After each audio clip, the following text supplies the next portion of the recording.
আল্লাহ তাআলা কিয়ামতের কঠিন ময়দানে, যেদিন স্বামী স্ত্রীকে চিনবে না, স্ত্রী স্বামীকে দেখে পালিয়ে যাবে, বন্ধু বন্ধুরে চিনবে না, পীর সাহেব মুরিদরে চিনবে না, মুরিদ পীর সাহেবরে চিনবে না, দলের কর্মী তার নেতারে চিনবে না, নেতা তার কর্মীরে চিনবে না, বন্ধু বন্ধুরে দেখে পালাবে। এই কঠিন মুহূর্তে সূর্যটা মাথার কাছে চলে আসবে, জমিনটা তামার জমিন হবে, আজকের জমিনের মতো নয়। মানুষ ঘর্মাক্ত, ক্লান্ত, শ্রান্ত মাথার মগজগুলো কানের ছিদ্র আর নাকের ছিদ্র দিয়ে বেয়ে বেয়ে পড়বে।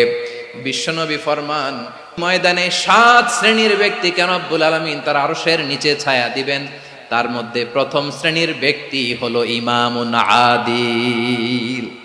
ইমামুন আদিল, ন্যায়পরায়ণ শাসক,